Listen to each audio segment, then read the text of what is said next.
사랑이 무엇일까요? 여러분이 생각하는 사랑에 대한 정의는 무엇입니까?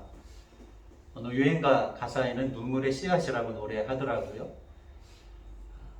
우리가 분명히 사랑에 대해서 알고 있지만 정의를 내려보십시오. 여러분이 생각하는 사랑에 대해서 말해보십시오 라고 하면 굉장히 막연하다는 생각을 하게 됩니다. 어떤 한 문장으로 사랑에 대해서 표현하는 것이 참 부족하고 모자라다는 느낌을 가지게 됩니다. 그만큼 사랑 안에는 아주 포괄적인 의미가 담겨 있는 거죠. 네이버 그 사전에 검색창에 사랑을 치면 세 가지로 이렇게 정리를 해서 설명을 하더라고요.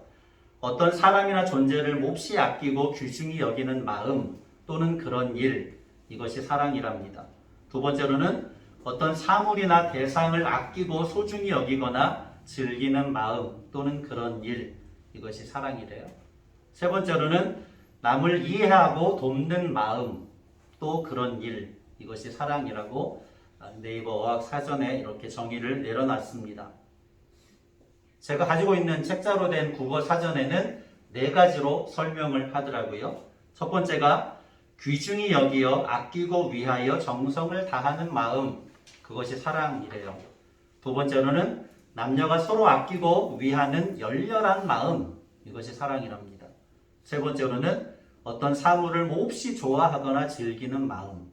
네 번째가 기독교에서 최고의 선으로 생각하는 덕목, 이것이 사랑이라고 정의를 내려놨습니다. 사전에도 설명하고 있듯이 일반적인 의미는 사랑이라는 것은 사람이나 사물에 대해서 아주 몹시 아끼고 귀중하게 여기는 마음과 행위들, 이것이 사랑이라고 할 수 있습니다. 그런데 일반적인 정의와 성경이 말하는 사랑과 살짝 다른 측면이 있어요. 일반적인 정의에서는 사람뿐만 아니라 어떤 대상이나 사물도 포함을 시키는데 보통 성경에서 말하는 사랑은 인격과 인격의 관계에서 이루어지는 것을 말합니다. 그래서 하나님과 사람 사이의 관계에서 이루어지는, 사람과 하나님 사이에서 이루어지는, 그리고 사람과 사람 사이의 관계에서 이루어지는 것, 그것이 바로 사랑이라고 하는 것을 이야기해 주고 있습니다. 또 한 가지 사랑을 단순하게 아끼고 귀중히 여기는 마음이라고만 설명하기에는 뭔가 모자라다고 느끼게 되지요. 부족함을 느끼게 됩니다. 제가 말씀의 제목을 사랑의 함의라고 표현을 해 보았습니다. 함의라고 하는 말은 어떤 말이나 글에서 겉으로 드러난 뜻 외에 그 안에 수면 아래 감추어져 있는, 속으로 담겨져 있는 뜻, 의미, 이런 것을 함의라고 합니다. 사도 바울은 본문 말씀에서 사랑이라고 하는 한 단어 속에 담겨져 있는 15가지의 의미들을 이야기하고 있습니다. 사랑에 담겨져 있는 함의라고 할 수 있지요. 그 중요한 의미들을 15가지를 나열하면서 그 행간 속에 또 다른 의미들을 담아 놓고 있기도 합니다. 행간이라는 말도 여러분 아시지요? 신문을 읽을 때 글과 글 사이에, 그 문장과 문장 사이에 숨겨놓은 저자가 말하려고 하는 의도나 뜻, 이런 것을 행간이라고 합니다. 성경을 읽어 나아갈 때에 행간이 중요합니다. 겉으로 드러나는 것뿐만 아니라 하나님께서 그 말씀의 이야기들을 통하여서 드러내시고자 하시는 귀한 뜻이 담겨져 있는 것이지요. 사도 바울은 사랑에 대해서 15가지를 나열하면서 그 행간과 행간 속에, 글과 글 속에 무언가 고린도 교회를 향하여서 말하려고 하는 분명한 의도를 가지고 고린도전서 13장을 기록하고 있는 것이지요.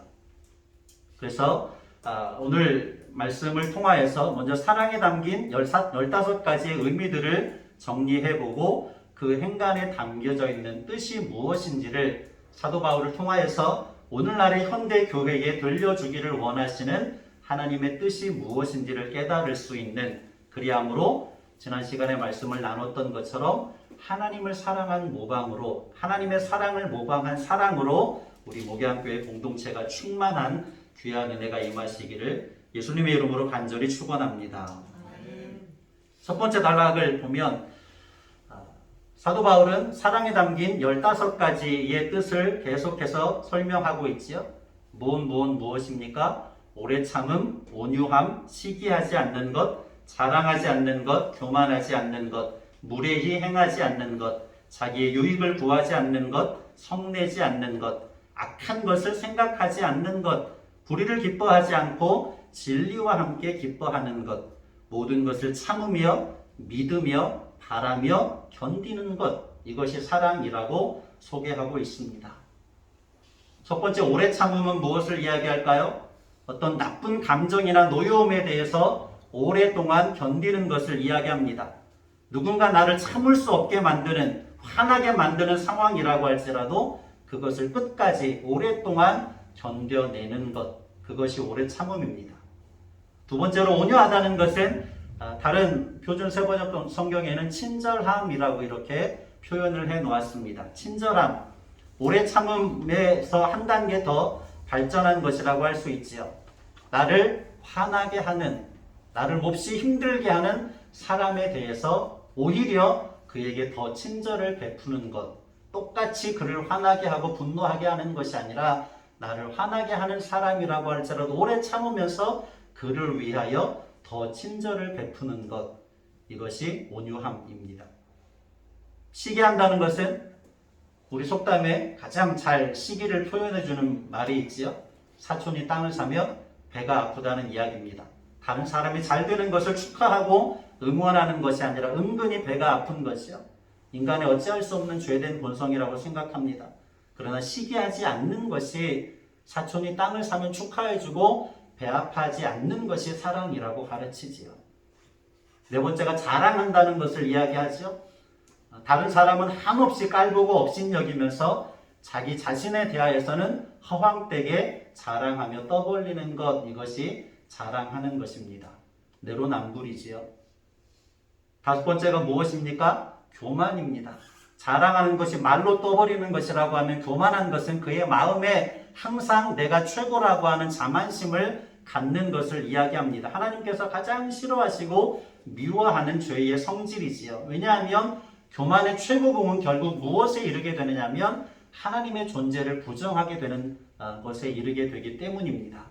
그래서 잠언 기자가 냉정하게 지적하죠. 교만은 패망에, 멸망하는 것의 선봉이다라고 기록을 합니다. 여섯 번째, 무례히 행한다는 것은 교양도 예의도 없이 오만불손한 태도를 가지고 행하는 것을 무례히 행하는 것이라고 이야기합니다. 시기하는 것도, 자랑하는 것도, 교만과 무례히 행하는 것도 다 무엇에 반대되는 개념입니까? 겸손함에 반대되는 개념입니다. 다른 사람을 전혀 배려하지 않는 이기적인 생각과 행위들이라고 할 수 있지요. 그런데 교회와 성도는 하나님 앞에 죄인들입니다. 그것은 인종을 초월하는 것이고 남녀노소나 지위 고하를 따지지 않는 것입니다. 하나님의 은혜가 아니면 모두가 다 멸망받은 존재였습니다. 예수님의 십자가 대속의 은혜를 힘입어서 구원받은 것을 진실로 깨달은 성도라고 하면 겸손한 것이 당연하게 여겨집니다. 예수님께서도 마지막 제자들을 가르치실 때에 가장 중요하게 가르치는, 마태복음 16장에서 내 터 위에 교회를 세우겠다, 베드로의 믿음의 고백을 통하여서 교회를 세우겠다는 말씀 이후에 무엇을 가장 중요하게 가르치셨습니까? 겸손을 가장 중요하게 가르치셨습니다. 왜냐하면 교회가 교회될 수 있는 가장 중요한 요소 중에 하나가 겸손이기 때문이지요. 일곱 번째가 자기의 유익을 구하지 않는다고 이야기합니다. 이 내용들을 자세히 들여다보면 조금씩 그 행간의 의미들을 찾을 수 있습니다. 고린도 교회 성도들의 행위에 대한 냉철한 지적이 사랑에 대한 나열 속에 담겨져 있습니다. 주의 만찬의 자리에서 부유한 자들이 자기들의 이익만을 구하지요. 다른 사람을 전혀 배려하지 않는 오만불손함을 그들은 나타냈습니다. 은근히 가난한 자들을 무시한 것이지요.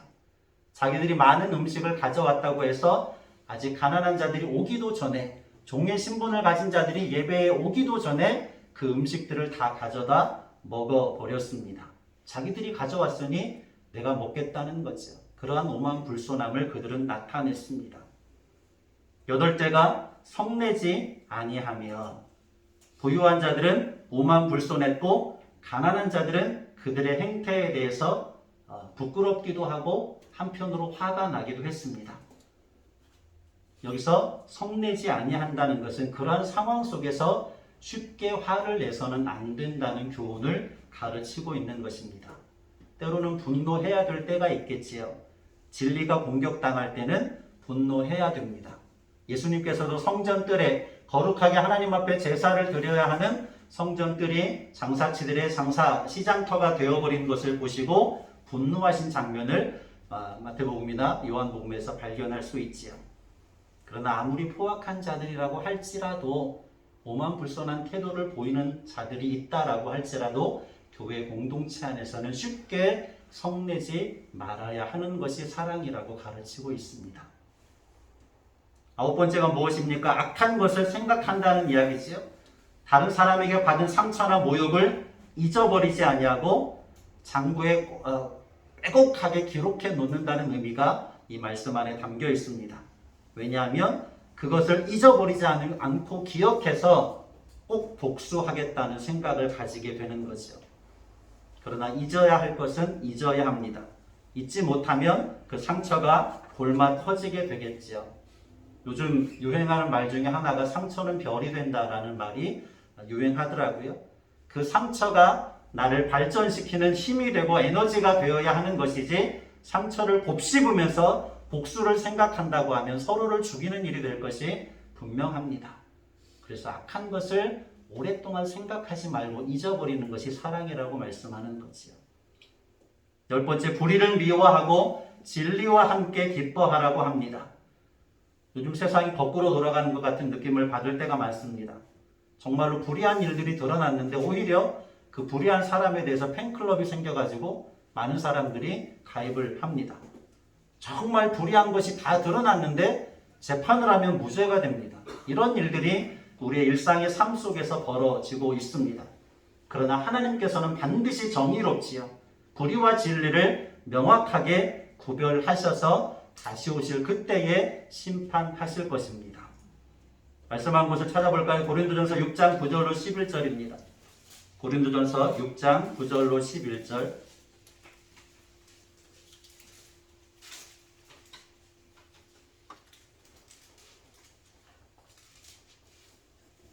같이 봅니다. 9절에서 11절까지. 불의한 자가 하나님의 나라를 유혹으로 받지 못할 줄을 알지 못하느냐. 미혹을 받지 말라. 음행하는 자나 우상 숭배하는 자, 간음하는 자나 탐색하는 자나 남색하는 자나 도적이나 탐욕을 부리는 자나 술 취하는 자나 모욕하는 자나 속여 빼앗는 자들은 하나님의 나라를 유혹으로 받지 못하리라. 너희 중에 이와 같은 자들이 있더니 주 예수 그리스도의 이름과 우리 하나님의 성령 안에서 씻음과 거룩함과 의롭다 하심을 받았느니라. 아멘. 불의를 미워하고 진리와 함께 기뻐해야 되는 것은 불의한 자들은 하나님의 나라를 유혹으로 받을 수 없기 때문입니다. 교회 안에 들어와 있다고 해서 하나님의 나라를 모두가 다 유혹으로 받는 것이 아니지요. 교회 안에 들어와 있다고 해서 불의한 자에 대하여서는 하나님께서 하나님의 나라를 유혹으로 받지 못할 것이라고 분명하게 말씀하고 있습니다. 11번째가 모든 것을 참으며 라고 합니다. 세번역 성경에는 이 말을 모든 것을 덮어주며 라는 말로 표현했습니다. 다른 사람의 결점이나 허물을 들추어서 드러내려고 하지 않고 가만히 덮어준다는 의미가 담겨 있는 것이요. 그것이 사랑입니다. 모든 것을 참는 사랑입니다. 모든 것을 믿으며, 역시 사람과의 관계 속에서 말씀하고 있기 때문에 다른 사람에 대한 믿음과 신뢰입니다. 그가 때로는 의심스러운 점들이 많이 드러날지라도 믿어주는 거죠. 끝까지 믿어주는 것입니다. 그가 어떤 잘못을 했을지라도 때가 되면 그 잘못을 돌이키게 될 것이라고 끝까지 믿어주는 것. 모든 것을 믿으며. 13번째가 모든 것을 바라며, 소망이지요. 모든 것이 합력하여 선을 이루게 하시는 하나님을 신뢰할 때에 가질 수 있는 소망입니다. 모든 것에 대하여 하나님을 사랑하는 자에게는 합력하여 선을 이루게 하실 것이다. 그것을 분명하게 믿으면 내 환경이 고난일지라도 환난일지라도 소망을 가질 수 있습니다. 그것이 모든 것을 바라며 라는 말씀 속에 담겨져 있는 뜻이지요. 마지막으로 무엇을 이야기합니까? 모든 것을 견딘다 라고 말하지요. 내가 바라던 대로 모든 것이 이루어지지 않을지라도 소망을 잃지 않고 견뎌내는 것, 그것이 모든 것을 견디는 것입니다. 사랑은 결코 단순하지 않습니다. 사랑 안에는 굉장히 포괄적인 의미들이 담겨져 있습니다. 사랑은 겸손이고 인내이고 친절입니다. 우리가 흔히 말하는 내용 중에 사랑은 동사다라는 관용어가 있는 것처럼 사랑은 추상과 관념이 아니라 구체적인 실천 덕목이고 실천 윤리라고 할 수 있습니다. 모든 은사의 최고의 은사인 사랑이 더해져야 할 것을 사도 바울은 고린도 교회를 향하여서 가르치고 있습니다. 사랑 안에서 모든 은사들이 작동될 때에 교회 공동체가 이 땅에 세워진 하나님 나라의 모형으로서 더욱더 아름답게 성숙될 수 있음을 고린도 교회 성도들을 향하여서 교훈하고 있는 것이지요. 저와 여러분이 이와 같은 저와 여러분에게 주어진 은사 위에 사랑을 더함으로 말미암아 우리 목양교회 공동체가 이 땅에 세워진 하나님 나라의 모형으로서 더욱더 아름답게 성숙될 수 있으시기를 예수님의 이름으로 간절히 축복합니다. 두 번째 단락은 그 중에 제일은 사랑이다 라고 하는 거죠. 고린도가 어떤 도시입니까? 우상과 성적 문란함이 만연했던 도시였습니다. 다양한 인종들이 드나드는 교통과 상업의 중심 도시였습니다. 헬라 철학의 영향을 받아서 지혜를 자랑하고 논쟁하기를 좋아하는 도시였습니다. 이와 같은 사회 문화적 배경으로 가득 차 있었던 도시에 교회가 세워졌기 때문에 태생적으로 고린도 교회는 많은 문제들을 야기시킬 수 있는 배경을 가지고 있었습니다. 그 내용을 우리가 1장에서부터 계속 보고 있지요. 바울의 복음 전도로 교회가 세워졌지만 바울이 다른 곳에 복음을 전하기 위해서 고린도 교회를 떠나갔을 때에 많은 문제들이 생겨나기 시작합니다. 그 대표적인 문제가 분파가 나뉘어지고 분파끼리 서로 싸우고 다투는 분쟁의 문제였습니다. 더 나아가서 어떤 문제들이 있었습니까? 아직까지도 그 고린도 교회 사회 속에 있는 음란한 문화들이 교회 안에까지 들어와서 성도라고 지칭하는 사람들조차도 음란한 행위들을 끊어내지 못하고 계속해서 교회를 다니면서도 교회 공동체 안에 속해 있으면서도 그 악한 음란의 행위들을 범하고 있는 성도들이 있었습니다. 또 어떤 일도 벌어지고 있었습니까? 세상 법정에 서로를 고발하는 일들까지 고린도 교회 안에 벌어졌지요. 우리가 계속 배워왔던 말씀의 내용들입니다. 우상의 재물을 먹는 문제에 대해서도 역시 분쟁이 일어나서 다투는 일들이 시도 때도 없이 일어났던 교회가 고린도 교회였습니다.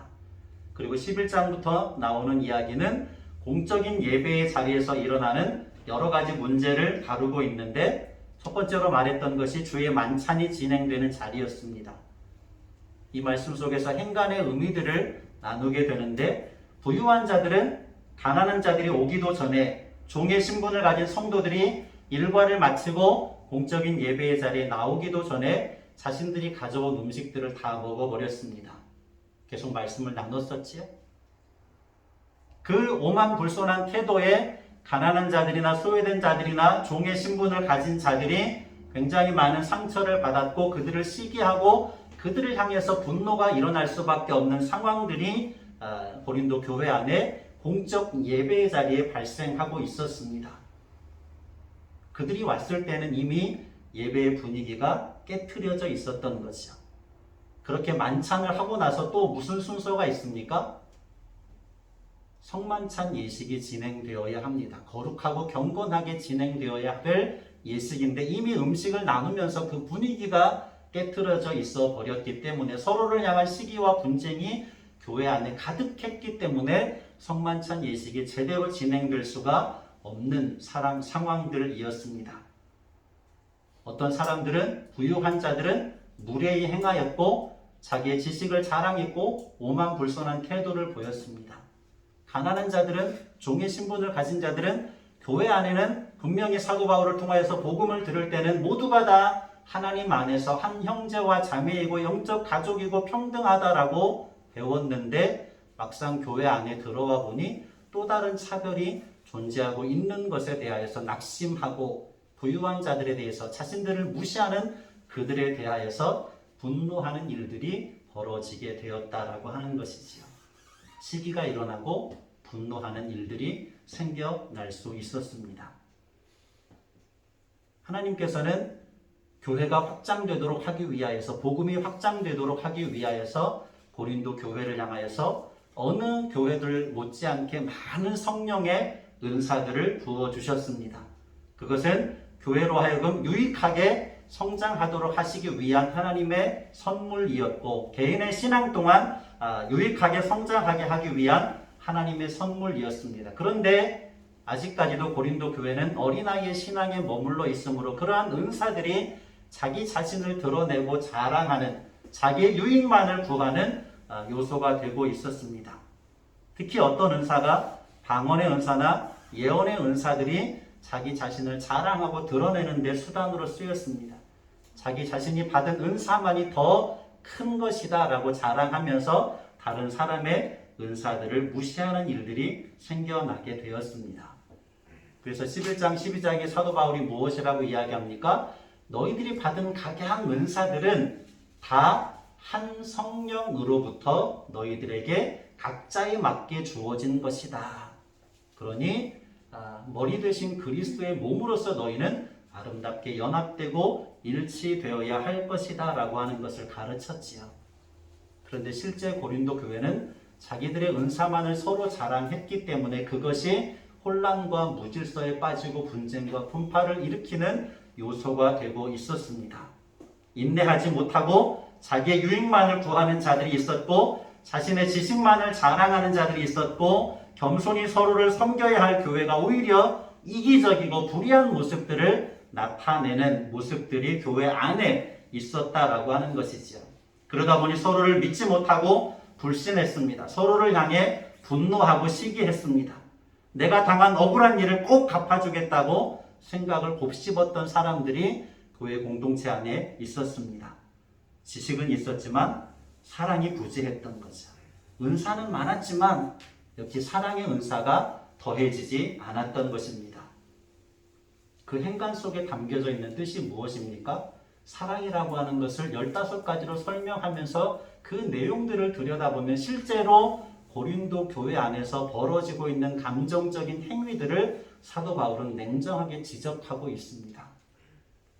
그것을 깨닫고 깨우치기를 바라는 것이 사도 바울이 13장을 고린도 교회 성도들을 향하여서 쓰면서 의도하는 내용이다라고 하는 것이죠. 지난 시간에 엘사 이야기를 했지요. 엘사에게는 눈을 내리게도 할 수 있고 얼음을 얼게도 할 수 있는 능력이 있습니다. 그 엘사가 커가면서 그 능력이 더욱더 커졌는데 그 능력을 통제할 수 있는 힘이 엘사에게는 없었습니다. 그래서 왕국이 꽁꽁 얼어버렸지요. 가까운 사람들에게 더 많은 피해를 주게 되었습니다. 왕국이 혼란에 빠지게 되었습니다. 나중에 어떻게 돼요? 바로 사랑이 자기에게 주어진 그 겨울을 오게 하는 능력을 통제할 수 있는 힘이라는 사실을 깨닫게 되어지고 사랑으로 그 능력을 통제할 수 있게 되었을 때에 꽁꽁 얼어버렸던 왕국이 다시금 회복될 수 있었습니다. 고린도 교회는 하나님께서 선물로 주신 은사를 잘 활용하며 교회가 더욱더 아름답게 세워질 것이었는데 그 은사를 제대로 활용하지 못해서 더 많은 혼란에 빠지고 있었습니다. 그러한 성도들을 향하여서 너희에게 그 은사 위에 사랑이 더해지면 고린도 교회가 어느 교회 못지않게 아름답게 세워질 수 있단다. 이 땅에 세워진 하나님 나라의 모형으로서의 아름다움을 회복할 수 있단다라고 하는 것을 사도 바울은 가르치고 있습니다. 13장은 12장과 14장 사이에 샌드위치처럼 끼워져 있는 말씀입니다. 12장도 은사에 대한 말씀이고 14장도 그 당시 고린도 교회에 가장 문제가 되었던 방언과 예언의 은사들에 대한 자세한 설명입니다. 그리고 그 중간에 샌드위치처럼 사랑의 은사를 말씀하고 있습니다. 모든 은사 중에 최고의 은사가 사랑의 은사임을 가르치는 것이지요. 모든 은사 위에 사랑이 더해질 때에 그 은사들이 진정 개인의 신앙에도 유익이 될 뿐더러 교회의 덕을 세우는 신실한 도구가 될 수 있음을 가르치고 있습니다. 8절의 말씀에도 무엇을 이야기합니까? 예언의 은사도 방언의 은사도 지식의 은사도 주님이 다시 오시는 때가 되면 다 폐하여질 것이라고 말씀합니다. 그런데 사랑의 은사는 영원할 것을 말씀하지요. 장성한 사람이 되고자 한다면 어린아이의 일을 버려야 할 것이라고 가르칩니다.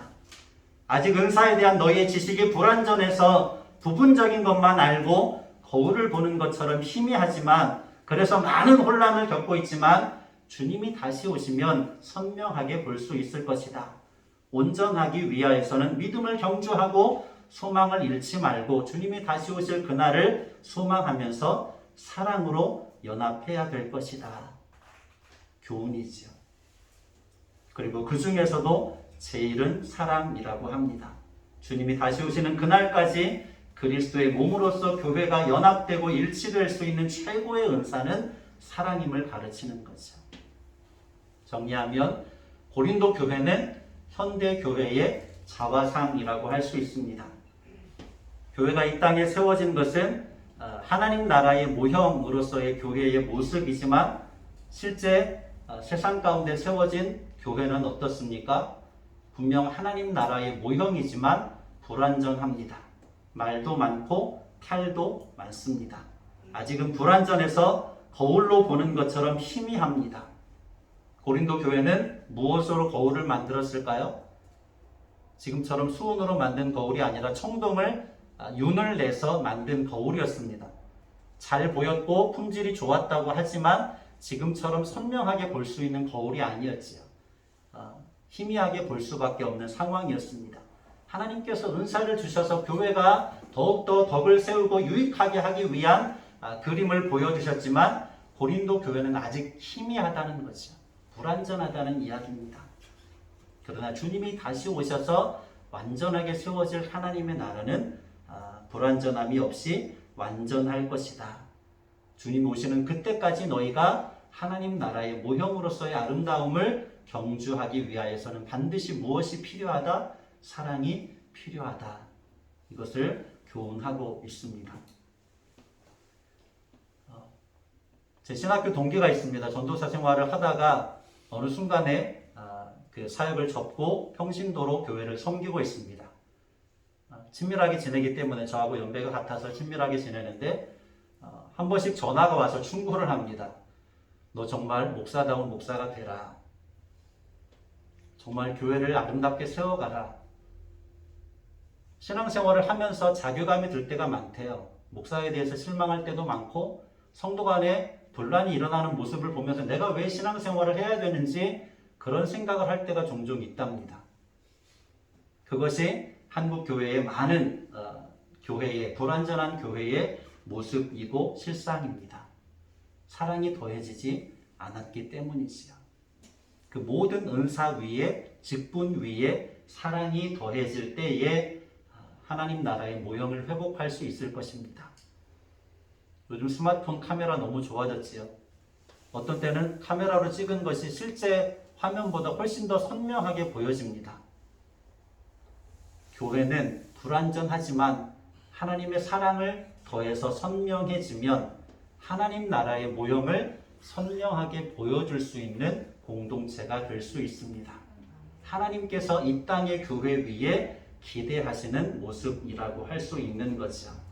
저와 여러분들이 하나님의 사랑으로 충만해져서 세상의 많은 사람들에게 이 땅에 세워진 하나님 나라의 모형이다라고 하는 것을 자세하게 선명하게 보여줄 수 있는 은혜가 있으시기를 예수님의 이름으로 간절히 축복합니다. 4절에서 7절 그리고 13절 말씀을 함께 합독하고 말씀을 마치겠습니다. 사랑이 무엇인지에 대한 4절에서 7절까지 그리고 마지막 13절을 합독합니다. 사랑은 오래 참고, 사랑은 온유하며 시기하지 아니하며, 사랑은 자랑하지 아니하며 교만하지 아니하며 무례히 행하지 아니하며 자기의 유익을 구하지 아니하며 성내지 아니하며 악한 것을 생각하지 아니하며 불의를 기뻐하지 아니하며 진리와 함께 기뻐하고 모든 것을 참으며 모든 것을 믿으며 모든 것을 바라며 모든 것을 견디느니라. 그런즉 믿음, 소망, 사랑 이 세 가지는 항상 있을 것인데 그 중에 제일은 사랑이라. 아멘. 그 중에 제일은 사랑이라. 저와 여러분 모두가 사랑의 은사로 충만해서 목양교회가 거울에 비춰질 때에 하나님 나라의 선명한 모습을 보여줄 수 있으시기를 다시 한번 축복합니다. 고마우신 아버지 하나님 감사합니다. 우리 안에 사랑이 더해지기를 간절한 마음으로 소원합니다. 많은 문제를 야기시켰던 고린도 교회가 이 땅에 세워진 하나님 나라의 모형을 회복할 수 있는 유일한 은사가 바로 사랑이었음을 사도 바울은 가르쳤습니다. 우리 목양교회 공동체가 사랑의 은사로 충만하여서 세상 속에 거울에 비친 하나님 나라의 모형을 선명하게 보여줄 수 있는 교회와 성도들이 되게 하여 주시옵소서. 간절한 마음으로 축복하며 예수 그리스도의 이름으로 기도드립니다. 아멘.